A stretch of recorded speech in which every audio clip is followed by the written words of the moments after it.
저는 제자들 교회 2026년 2월 주제를 주여 우리로 주님의 제자가 되게 하소서라고 정했습니다. 이유가 있었습니다. 제가 존경하는 분의 어떤 말씀을 듣다가 제가 제 가슴을 쳤습니다.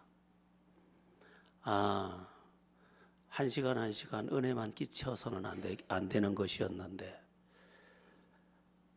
가르쳐야 했는데, 이런 생각 때문에 제가 한 달간 가슴을 치면서 2월에는 제자 이야기를 좀 해야겠구나. 그리고 우리 교회가 제자들 교회인데 이런 생각을 하면서 제자를 주제로 정했습니다.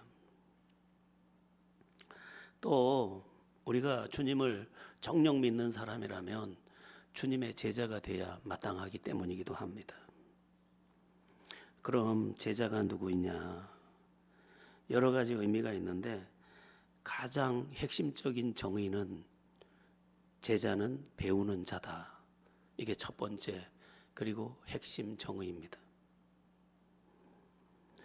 그러므로 우리가 예수 믿는 게 사실이라면 우리는 주님께로부터 배워야 합니다. 주님께로 배우면 우리의 인생은 위대하게 되어 있습니다. 오늘 말씀이 여러분들에게 들려서 변화되지 않는 나, 답답한 나, 미래가 보이지 않는 나에서 벗어나 미래도 보이고 내 삶의 아름다움도 보는, 그리고 나를 통해서 세상이 빛을 보는 그런 삶에 다 이르게 되기를 바랍니다. 여러분도 아시다시피 인생은 배움을 통해서 빛을 발하게 됩니다. 그 사실을 잘 알았던 우리 부모님들은 어떻게든 자식을 가르치려고 했습니다. 너무너무 가난했지만 자녀들을 가르치려고 몸부림을 쳤습니다. 눈을 뜨고 살아야 돼, 알고 살아야 돼.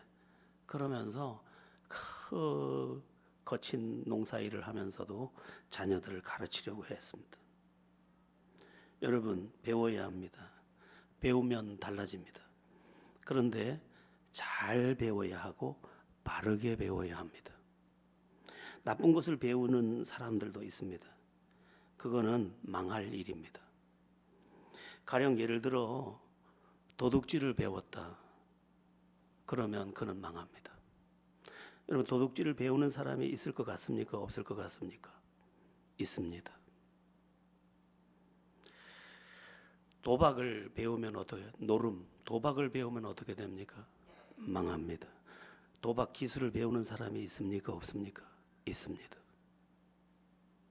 남을 속이고 거짓말하는 재주를 배우면 어떻게 되겠습니까? 망합니다. 근데 남을 속이는 재주를 배우는 이가 있겠습니까? 없겠습니까? 있습니다. 의외로 잘못 배운 인생이 많습니다. 자기도 모르게 잘못 배운 인생도 있습니다. 그런데 인생은 굉장히 냉정합니다. 어떻게 배웠든지 잘못 배워서 잘못 살면 그 잘못 산 삶에 대한 혹독한 대가를 평생 치러야 하는 것이 냉정한 인생입니다. 그런데 잘못 배우면 저절로 잘못 살게 되고, 잘못 사는 인생은 저절로 불행하게 되고, 그래서 나의 인생이 나의 고통도 되고 내 곁에 사람들의 고통도 되는 것입니다. 꼭 그런 것은 아니지만 불행한 부모 밑에서 자란 자식이 이후에 불행할 가능성이 매우 많습니다. 좋은 것을 보고 배워야 되는데 좋은 것을 보고 배우지를 잘 못했습니다. 자기가 원한 건 아니었지만 그만 좋지 않은 환경의 영향을 받으면서 좋지 않은 것을 저절로 배워버린 것입니다. 그런데 무섭게도 인생은 냉정해서 어쩔 수 없이 살기 위해서 배워버렸는데, 그리고 나쁜 환경 속에서 나쁘게 배웠는데 배운 것을 가지고 살 수밖에 없기 때문에 잘못 배운 삶을 사느라 또다시 나조차도 불행한 삶을 살게 되는 경우가 많다는 것입니다. 여러분, 우리가 배워야 할 영역이 참 무수히 많습니다. 마음 쓰는 거 하나도 잘 배워야 합니다. 어떤 사람을 보면 마음이 참 아름답고 귀합니다. 어떻게 배운 마음인지 모르지만 잘 배운 마음입니다. 그 마음이 그를 복되게 할 것입니다. 어떤 분과 어떤 며느리 이야기를 나누었습니다. 그 며느리 이야기를 하면서 함께 사는 시어머니 이야기를 했습니다. 그 시어머니는 그 집의 살림을 다 살아줍니다. 밥도 해주고 빨래도 해주고 설거지도 해주고 심지어 손녀 뒷바라지까지 다 해줍니다. 그러고도 항상 웃습니다. 그 시어머니가 좋은 분이라서 그럴까요? 물론 그렇기도 합니다. 그러나 중요한 게 있습니다. 이 며느리의 성품이 너그럽다는 것입니다. 며느리가 어머니 그건 그냥 두세요. 그걸 왜 건드리셨어요? 그러면 가던 손이 멈추고 가던 마음이 멈추고 또 거기다 눈치까지 주니까 그만 자기 방에 들어가고, 그래서 손도 못 대고 도움도 못 대고 아무것도 안 될 건데 이 며느리는 성품이 너그러워서 어휴 어머니가 다 해주셨네요. 너무 고마워요. 어머님 때문에 내가 이렇게 복을 누리네요. 그랬더니 그만 이 어머니가 신이 나가지고, 그래서 시어머니는 며느리한테 고맙고 며느리는 시어머니한테 고맙고 그만 남과 남이 만났지만 아들과 어머니보다도 더 가깝게 어머니와 며느리가 한 덩어리가 되어서 목욕가도 서로 같이 가고 시장 가도 같이 가고 모든 걸 다 해주니까.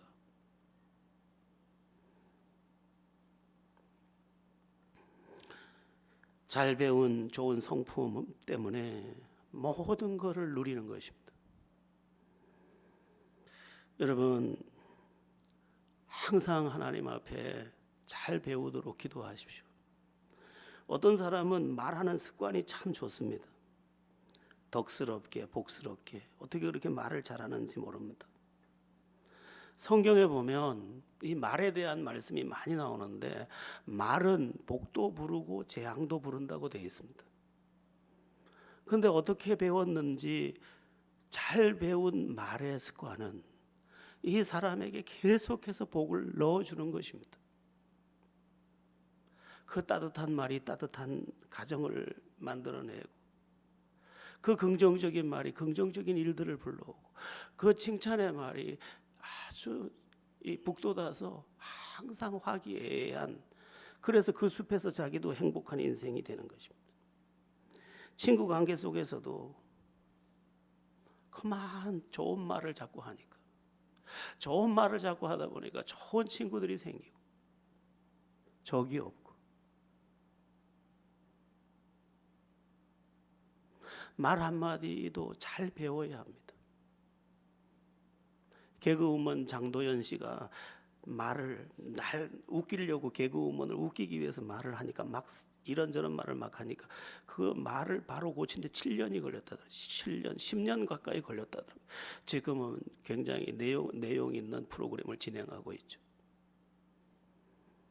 말은 내 인생을 나르는 굉장히 중요한 길이 됩니다. 그런데 그만 사나운 말을 하는 게, 언제 배웠는지 사나운 말을 하고 상처 주는 말 잘하고, 우리가 무수히 우리도 상처를 받고 자랐기 때문에 어쩔 수 없이 그렇지만 잘못 배운 말들은 우리를 불행하게 하기에 충분하다는 것입니다. 긍정적인 생각을 배운 사람도 있습니다. 어떤 경로를 통해서 배웠는지 모르지만 그 생각이 긍정적이, 무슨 일이 있어서 큰 일이 닥친 듯 싶은데 그 생각을 들어보면 별로 염려하지를 않아요. 그런데 이상하게 얼마 지나고 나면 그 문제가 해결됐어요. 어떻게 해결됐을까? 긍정의 생각이 긍정의 문을 열어버린 것입니다. 잘 배워야 되는 거죠. 잘 배워야 잘 되는 거예요. 좋은 태도를 배운 사람도 있어요. 언제 배웠는지 그 태도가 항상 겸손하고 그 태도가 예스럽습니다. 그런데 여러분, 이 수준 있는 인생으로 계속해서 올라가 보면 예가 굉장히 중요합니다. 바닥 인생에는 예가 없어요. 그런데 귀한 인생으로 올라가면 올라갈수록 예가 중요합니다. 그래서 유교에서도 예를 한 가운데 뒀습니다. 한 가운데. 인의 예지신. 예가 가운데 있어서 예지신을 묶어주는 거예요. 지신, 인의를 묶어주는 거예요. 그리고 태계 이황의 글이나 율곡 이이의 글을 보면 누구 어떤 스승을 만났는데 그에게서 어떤 감화를 받았느냐 하니까 그의 예의, 그의 예스러움의 감화를 받았다는 거예요. 그러니까 그 삶이 이미 굉장히 깊고 높습니다. 그를 귀하게 여기는 거죠. 지금 총신대학교 총장으로 계시는 부전교회를 담임하던 박성규 목사님은 참 예의가 깊은 분입니다. 저랑 몇 번 안 만났는데 방송국에서도 좀 만나고 뭐 부울경 때문에도 만났는데 저쪽에서 보고 이렇게 벌써 인사를 이렇게 하고 오십니다. 아, 진 목사님 하고 이렇게 오십니다. 아니, 그분이 저한테 그럴 군번이에요. 그래서 참 제가 그분 앞에서 야, 내가 너무 막 배웠구나 이런 생각을 했습니다.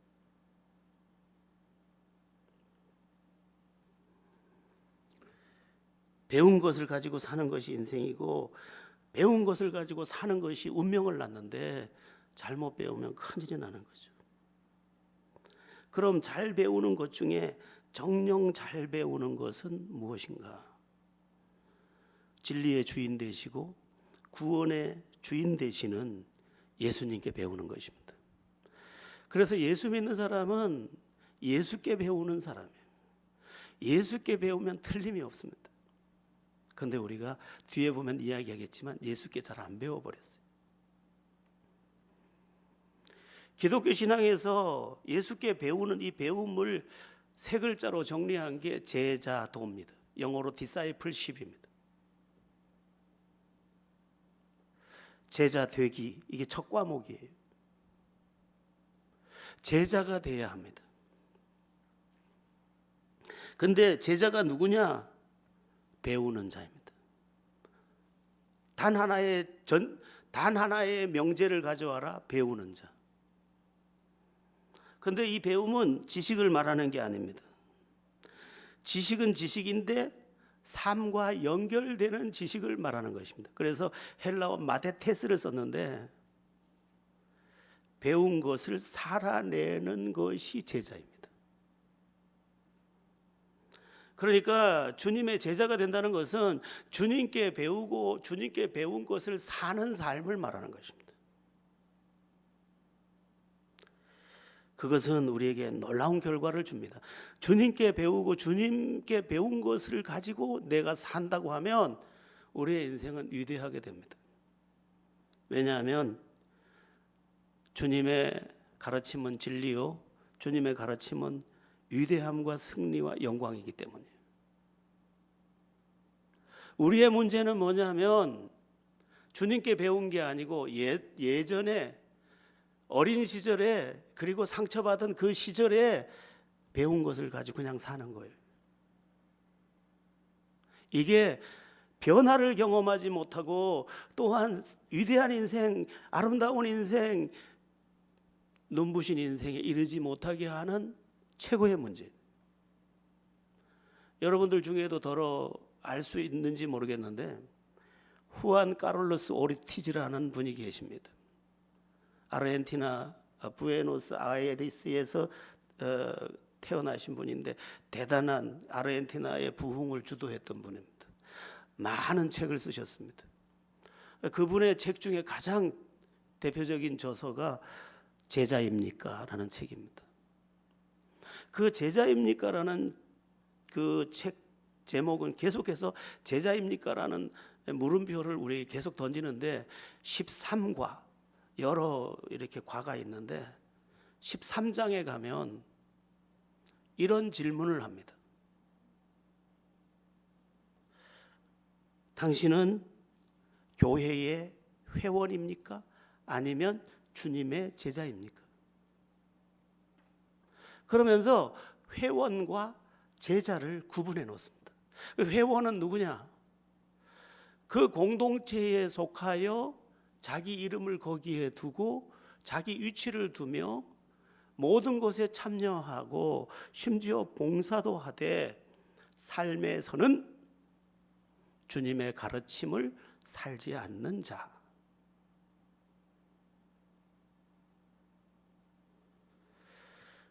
그러니까 예배의 자리에도 있고 어떤 봉사의 자리에도 있는데 삶은 예전에 배운 그거를 사는 사람. 그가 그냥 멤버라는 거예요. 멤버. 회원이래. 그럼 제자는 누구냐? 제자는 주님께 배우고 주님께 배운 그 가르침에 순종하며 자기의 주인을 주님으로 인정하고 그 주님께 복종하여 매일을 살아가는 삶의 사람. 물론 완전할 수 없기 때문에 계속 그렇게 배우고 따르며 또 배우고 따르며 배우고 또 순종해 가는 그가 제자라는 거예요. 그리고 후안 카를로스 오르티즈는 설명하기를 이러한 사람은 변화되지 않을 수 없습니다. 어떤 면에서 그의 모든 부분에서 그의 행위, 그의 태도, 그의 말, 그리고 그의 생각 구조, 그의 마음, 그리고 그의 삶의 자리까지 다 변화되지 않을 수 없다. 이렇게 말합니다.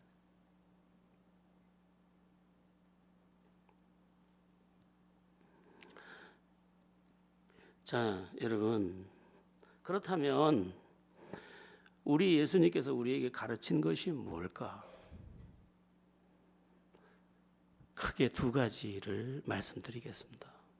첫 번째는 예수님이 우리에게 가르쳐 주신 것 첫 번째는 예수님 자신을 가르치셨습니다.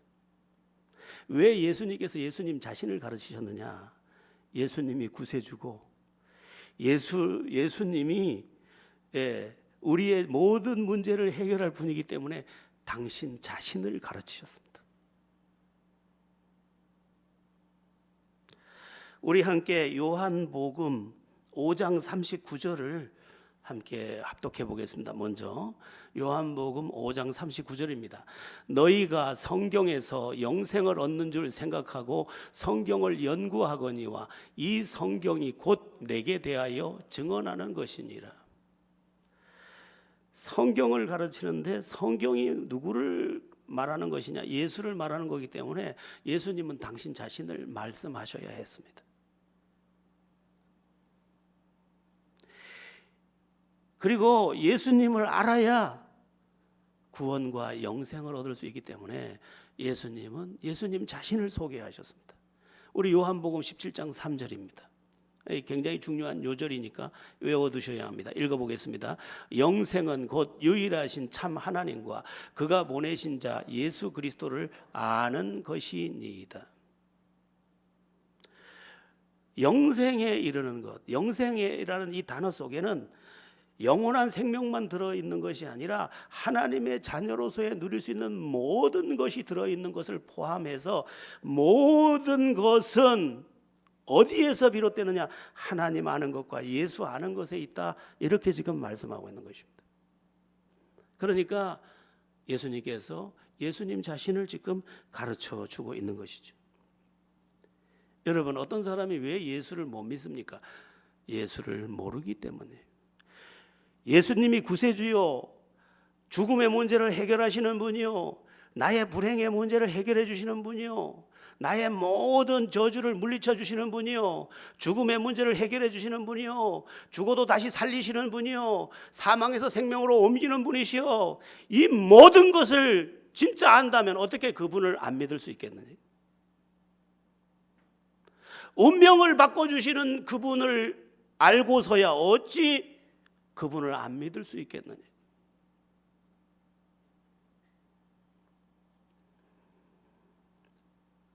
못 믿는 이유는 딱 하나예요. 몰라서요. 눈이 가려서 모르게 됐든, 자기 고집으로 거절해서 모르게 됐든, 몰라서 안 믿는 것이지 알고는 안 믿을 수가 없어요. 그래서 예수님은 당신 자신을 소개하고 있습니다. 우리가 몰라서 문제입니다. 몰라서 타락하는 거고, 몰라서 죄의 욕망을 따라가고, 몰라서 옛사람의 삶을 사는 것이지, 제대로 알고는 예수를 붙잡지 않을 수가 없습니다. 이 부분에 대한 호세아서, 구약성경 호세아서 말씀이 있는데, 호세아를 신약으로 번역하면 예수입니다. 여호수아를 신약으로 헬라어로 번역하면 예수인데, 우리 호세아서 6장을 한번 보겠습니다. 호세아 선지자가 했던 6장 1절부터 3절까지의 말씀입니다. 이 호세아 시대는 이스라엘이 완전히 타락했던 시대입니다. 부인을 얻었더니 부인이 가서 자기 몸을 팔고 이러는 시대가 호세아 시대입니다. 자, 우리 함께 호세아서 6장 1절부터 3절을 천천히 읽어보겠습니다. 오라, 우리가 여호와께로 돌아가자. 여호와께서 우리를 찢으셨으나 도로 낫게 하실 것이요, 우리를 치셨으나 싸매어 주실 것임이라. 여호와께서 이틀 후에 우리를 살리시며 셋째 날에 우리를 일으키시리니 우리가 그의 앞에서 살리라. 그러므로 우리가 여호와를 알자. 힘써 여호와를 알자. 그의 나타나심은 새벽빛 같이 어김없나니 비와 같이 땅을 적시는 늦은 비와 같이 우리에게 임하시리라 하니라. 순서가 섞여 있는데, 하나님께로 돌아가면 삽니다. 하나님을 알면 하나님께 돌아갈 수 있습니다. 하나님께 돌아가면 우리는 새벽빛처럼 빛날 것이고 땅을 적시는 비와 같은 은혜를 누릴 것입니다. 이 이야기를 하는 거예요. 몰라서 안 돌아가는 것이고, 몰라서 주님을 의지하지 않는 것이지, 진짜 알고는 어떻게 그분을 안 믿고 안 의지할 수 있겠냐는 거예요. 기도하지 않는 것도 모르니까 안 하는 거지, 기도가 응답이라는 것을 진짜 알면 안 할 수가 없죠. 8시간 일하는 것보다 1시간 기도하는 게 더 크다는 것을 아는데 어떻게 기도를 안 해요? 예수님은 우리에게 당신을 가르치고 싶어 하셨습니다. 그 가르치고 싶은 열정이 얼마나 크셨는지 마태, 마가, 누가, 요한복음 중에 사복음서 마지막 요한복음에서만 자기 소개를 7번 하셨습니다. 그리고 그 7번은 7번의 기적과 함께 하셨습니다. 한 가지 그냥 읽어드리겠습니다. 요한복음 6장 35절, 나는 생명의 떡이니 내게 오는 자는 결코 줄이지 아니할 터이요. 요한복음 8장 12절, 나는 세상의 빛이니 나를 따르는 자는 어둠에 다니지 아니하고. 10장 9절, 내가 문이니 누구든지 나로 말미암아 들어가면 구원을 받고 또한 들어가며 나오며 꼴을 얻으리라. 요한복음 10장 11절, 나는 선한 목자라. 선한 목자는 양들을 위하여 목숨을 버리거니와. 요한복음 11장 25절, 나는 부활이요 생명이니 나를 믿는 자는 죽어도 살겠고 무릇 살아서 믿는 자는 영원히 죽지 아니하리라. 요한복음 14장 6절, 나는 길이요 진리요 생명이니 나로 말미암지 않고는 아버지께로 올 자가 없느니라. 요한복음 15장 5절, 나는 포도나무요 너희는 가지라. 7번을 당신을 소개, 나는 이것이다, 나는 이것이다, 나는 이것이다. 왜? 이 이야기를 하는 이유가 있습니다. 나는 생명의 떡이다. 너희 육체 문제, 영혼 문제, 영혼의 배고픔까지 다 해결하는, 그리고 나를 먹으면 영원히 살 수 있는 그 떡이다, 이렇게 말씀하시고, 나는 빛이다. 너희의 인생 어둠 내가 다 물리쳐준다. 나는 양의 문과 선한 목자다. 두려워하지 말라. 내가 너희를 지키고 너희를 인도한다. 나는 부활이다. 죽음도 문제가 되지 않는다, 내 안에서는. 나는 포도나무에 너는 가지다. 내가 공급한다. 내게 붙어만 있어라. 결국 질문 하나, 나는 이 예수님을 알고 있는가? 진짜 아는가? 말로야 누가 모르겠어요. 말로 아는 것은 아무 소용이 없어. 내 전 존재가 알아야 돼. 그 전 존재가 알아서 알아진 그것을 붙들고 살면 내 삶은 주로 말미암아 달라지게 되어 있다, 이 말입니다. 우리가 뭘 알고 있는지 압니까? 나밖에 모르고요, 돈밖에 모르고요, 욕심밖에 모르고요, 욕망밖에 몰라요. 손해냐 이익이냐, 나를 좋아하느냐 안 좋아하느냐, 이런 것밖에 몰라요. 너무너무 낮아요. 주님을 몰라요. 주님을 진짜 알아야 합니다. 그 히브리어에서는 이 안다는 단어를 야다라는 단어를 썼는데, 부부가 서로 아는 것처럼 아는 것을 말하는 거예요. 여기 우리 제자 가족들 모두 주님의 제자가 돼서 주님을 제대로 알고 제대로 믿고 제대로 믿어서 승리하게 되기를 축원합니다. 자, 예수님이 무엇을 또 가르치셨느냐? 두 가지라고 말씀드렸는데, 그 두 번째는 삶에 대해서입니다. 아름다운 삶, 복된 삶, 행복한 삶, 하나님이 기뻐하는 삶, 그 길에 이르는 삶을 가르치셨습니다. 그 내용이 방대합니다. 다 말씀드릴 수가 없습니다. 그래서 제가 산상수훈에서 예수님이 말씀하신 마태복음 5장부터 7장까지 여기에 있는 말씀만 가지고 뭘 우리에게 가르치셨는지 잠시 말씀드리겠습니다.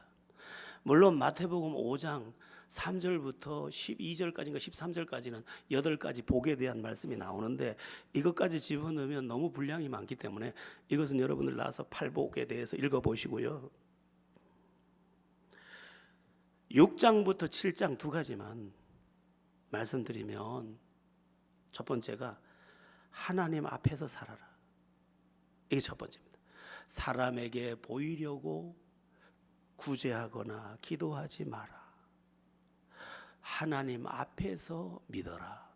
하나님 앞에서 살아라. 여러분, 사람에게 절대 보이려고 하지, 사람이 보면 감추세요. 왜 그러냐면 성경이, 예수님이 이렇게 말했어요. 사람에게 보이려고 하지 마라. 이미 그는 자기 상을 받았느니라. 사람들에서 박수 받았으니 끝났다는 거예요. 그 상 없다는 거예요. 사람들이 박수 칠 것 같으면 어우 제발요, 저 상급 없어져요, 제발요, 제발요. 그거조차도 위선이 될 수 있으니까 그만 자꾸 감추세요. 여자가 예전에 언제 제일 예쁜지 아세요? 자기 발을 가릴 때가 예쁜 거예요. 옛날엔 긴 치마를 입고 이렇게 친구들이랑 같이 놀면 여학생들이 자꾸 치마를 가지고 발을 가려. 그게 예쁜 거예요. 하나님 앞에서 믿어라. 하나님, 선행을 해도 하나님 앞에서, 기도를 해도 하나님 앞에서, 봉사를 해도 하나님 앞에서, 하나님 앞에서. 직장에 가서도 사장이 보기 때문에 하는 게 아니고 하나님 앞에서 하는 거예요. 내가 하나님의 사람인데 내가 이거 하나 내가 못해? 하나님 앞에서. 제가 요만한 쓰레기가 하나 생겼어요, 손에. 그런데 뭐 화단에 버려도 되고 다 되지만 내가 하나님의 사람인데 이걸 어떻게 버려? 못 버리죠, 못 버리지. 그 들고 쓰레기통 있는 데까지 가야 되는 거지. 우리는 거룩한 구속, 거룩한 결박 안에 있어요. 하나님 앞에 우리를 묶여드렸어요. 그래서 하나님 앞에서 살아라. 사람에게 너무 보이려, 그 사람 조금 있다가 네 박수 치던 그 사람 너 비난한다. 두 번째가 뭐냐면 너희 보물을 하늘에 쌓아라. 이게 두 번째예요. 너 땅에다가 자꾸 묻어 놓는데 그거 좀과 동록이 와서 다 갉아먹고 헤어지게 해서 나중에 열어보니까 쓸모도 없게 될 거야. 하나님께 드려. 하나님께 드리는 삶 살아. 여러분, 이 하나님께 드린다고 해가지고 헌금 많이 해라 이런 얘기가 아니에요. 하나님이 내 마음에 주신 감동에 순종하면서 사는 거예요. 아, 이렇게 하라고 하시네. 아멘. 그것에 대해서 서슴지 않는 거죠. 여러분, 하나님이 안 주면 우리 아무것도 못 가져요. 미국이 저렇게 선진국임에도 불구하고 눈폭풍이 불어가지고 지난 밤에만 73명이 죽었어요. 비바람도 하나님 막아줘야 돼요. 하나님 앞에서 살아라. 이게 두 번째. 그러니까 한번 따라해 보겠습니다. 어디인들 하나님 앞이 아니겠습니까? 여기 어떤 애가 나한테 뭘 길을 물어. 근데 얘 앞에 서 있지만 나는 하나님 앞에 서 있는 거죠. 얘가 나한테 길을 물어서 아 그래 어디 알았어 따라와. 손 붙잡고 가는 거. 하나님 앞에서 하나님이 이걸 원하시니까. 넌 그렇게 살아야 돼. 직장에서도 손해가 될까 봐 그만 5시 퇴근이면 5시 40분에 짐 싸놓고 아 왜 이래 시간은 안 가노 하고 그렇게 사는 게 아니고 하나님 앞에서 봉사자로 나에게 직장을 주시고 살 길을 주셨으니까 여기에서 아름다우려고 해야 하는 거죠. 세 번째 가르침이 뭐냐면 염려하지 마라. 염려하지 마라. 이 말은 뭐냐면 믿음으로 살아라. 믿음으로 살아라. 6장 30절부터 이 마지막 33절까지 나오는 내용인데 너희가 무엇을 먹을지 마실지 염려하지 마라. 이는 다 이방인들이 구하는 것이라. 너희 하늘 아버지께서 너희에게 있어야 할 줄을 다 아시느니라. 너희는 먼저 그의 나라와 그의 의를 구하라. 그리하면 이 모든 것을 너희에게 더하시리라. 염려하지 말고 우선순위 하나님 앞에 두고 살아라 살아라. 하나님이 다 아셔. 가르치셨어요. 우린 너무 염려해. 너무 눌려서 살아. 용서하고 들으세요. 우리 며느리한테 한 가지 고마운 게 있어요. 내가 보기엔 큰일인데 얘는 꼭 이렇게 얘기해. 잘 되지 않을까요? 희한하네 저거. 믿음은 없어 보이는데 잘 되지 않을까요? 매일 그래. 조금 있다가 보면 별일 없이 다 됐어요. 염려하지 말고 우선순위 하나님께 두고 먼저 그의 나라와 그의 의를 구하다 보면 어느새 이 모든 것을 더하신 것을 만나게 될 줄로 믿습니다. 그 다음에 뭐냐면 7장으로 넘어가면 7장 1절에 비판을 받지 않냐 그러던 비판하지 말라. 비판하지 마라. 너 나의 제자지? 그럼 너 비판하지 마. 누가 비판하는 거 봤지? 그럼 돌아서.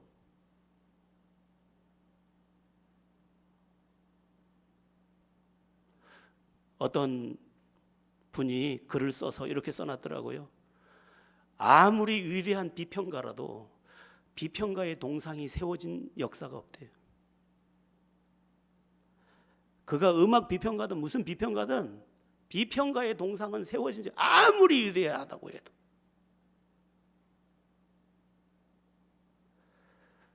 은근한 비판 다 버리라는 거예요. 우리 김희은 자매 병원에 입원하는 일로 우리 안성혜 집사님하고 통화를 하는데 저를 보고 이러더라고요. 목사님, 제가요 알바의 여왕이에요. 어디를 가나 저를 좋아하네요. 이래. 그래서 좋아하지. 성혜 집사는 예쁘고 착하고 잘 돕고. 그랬더니 나보고 한마디 더 하더라고요. 제가 이간질을 안 하잖아요. 그럼 여자들은 서너 명만 모이면 이간질해가 서로 죽이려고 해. 미워서 죽어. 일이 힘든 게 아니라 걔가 힘들어. 우리는 그런 자가 아니라는 거지. 비판하지 마라. 그 다음에 7장으로 넘어가면 또 한중간에 구하라 주실 것이요 찾으라 찾을 것이요 두드리라 그리하면 너에게 열릴 것이니 이게 7장에 또 나와요.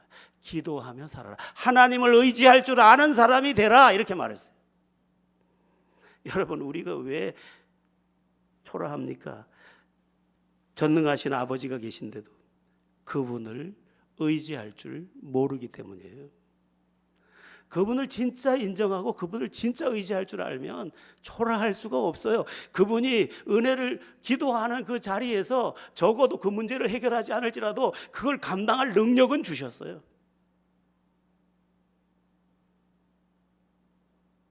그런데 우리가 그 하나님을 향하여 구하고 찾고 두드릴 줄 모르다 보니까 무거운 짐을 나 혼자 지고, 이거 무거운 짐 나 혼자 지고 이 험한 길을 가는 거예요. 이렇게 말하기도 하지. 나를 아는 사람 아무도 없을까? 내 형편 아는 거 아무도 몰라 이러면서 자기 혼자 울고 있는 거죠. 기도해라, 기도해라. 너희가 악한 자라도 자식에게 좋은 것으로 줄 줄 알거든. 하물며 하늘에 계신 너희 아버지일까 보냐. 너희가 악할지라도, 너희 별로 좋은 사람 아닌데도 자식한테 좋은 거 주잖아. 근데 좋으신 하나님이 어떻게 좋은 거 안 주겠니?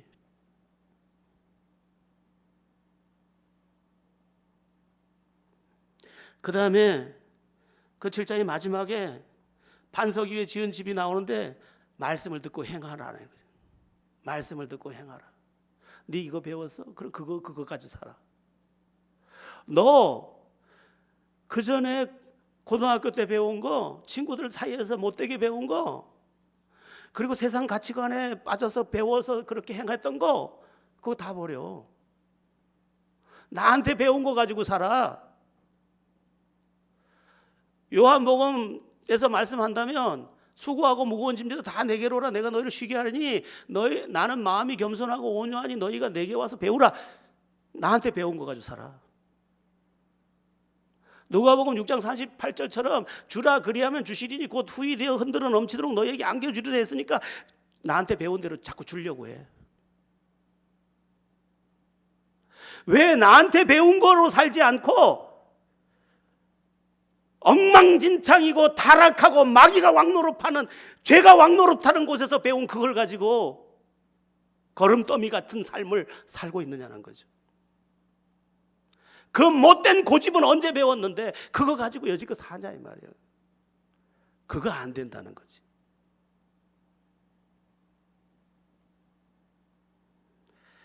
말 한마디도 은혜롭게 하도록 하나님께서 가르쳐 주신 그것을, 무엇을 말하든지 은혜를 끼치게 하라고 했으니까.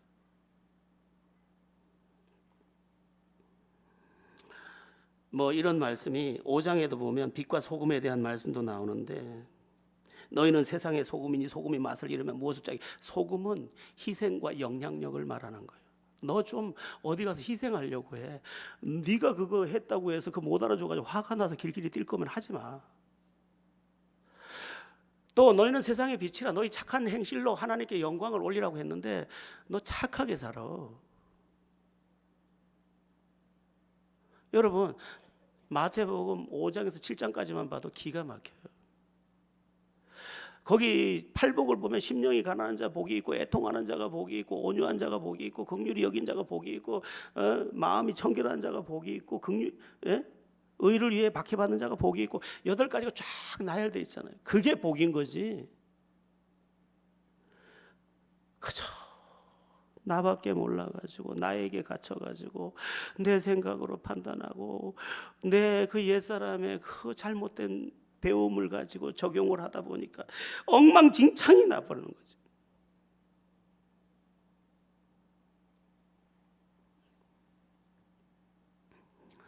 저는 오늘 이 설교를 준비하면서 누구를 생각했냐면 우리 청년들과 중고등 학생들을 먼저 생각했습니다. 우리 중고등부와 청년들이 잘못 배우면 큰일이 나는 거예요. 아까 말했던 잠새태가 거목이 되는 것이 아니라 가시넝쿨이 되는 거예요. 그래서 지금부터라도 주님을 알고 주님을 배워서 주님을 알고 주님을 믿을 뿐만 아니라 지금부터 이 말씀을 배우고 예수님의 가르침을 배우고 살아서, 나는 엄마에게도 염려되는 자식이었는데, 먹고 살기도 걱정되는 자식이었는데, 나를 하나님이 심지어 사용하고 심지어 하나님이 나를 통해 하나님 살아계심을 나타내는 일에 내가 쓰여져야 한다는 것이죠.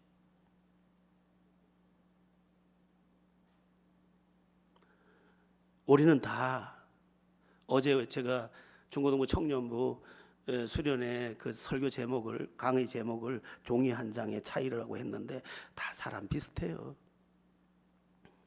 근데 주님께 붙잡힌 사람이 있다면, 진짜 주님의 제자가 있다면, 주님께 배우는 사람이 있다면, 배워서 그것을 사는 사람이 있다면, 그는 하늘과 땅이 다른 것처럼 전혀 다른 인생이 될 것입니다. 우리 모두 주님의 제자가 됩시다. 배우는 자가 됩시다. 누구에게? 주님께. 그 주님께, 주님에 대해서 배우고 주님의 가르침을 배워 살아냅시다. 우리의 삶은 결단코 초라할 수 없습니다. 잘 깨닫고 배워서 승리하는 모두 되기를 예수의 이름으로 축원합니다.